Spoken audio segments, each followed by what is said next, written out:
So although Hosseini was born in Afghanistan, he moved to Paris at age 11 because of his father's career as a diplomat. His family was ready to return to Kabul, but the communist coup and Soviet invasion broke out, so they sought asylum in the US and moved to San Jose, California.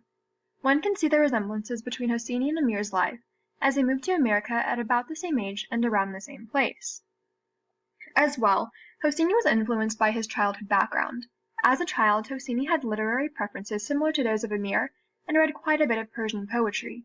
He also has fond memories of his childhood in Afghanistan, and his interactions with Hazaras influenced his writing of the book.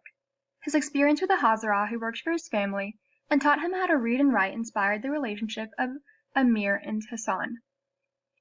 Furthermore, Hazaras were forced to migrate to Kabul during the latter half of the 1900s due to persecution.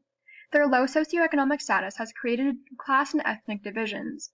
Historically, they've always been the minority, and the religious differences with the majority have resulted in suppression and persecution by Sunnis. In the late 19th century, jihad was declared by Sunnis on all Shias of Afghanistan, and their persecution has only continued since then.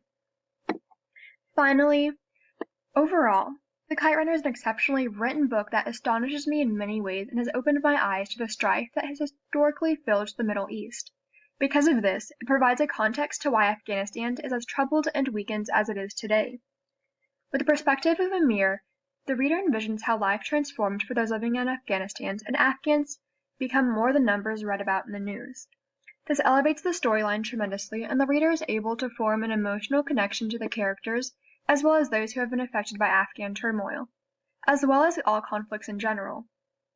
Although I didn't particularly like this book very much, I greatly appreciate the fine detail and literary techniques used by the author that made this book what it is and how it addressed a topic that so many are unaware of, which makes me want to read other books similar to it in nature.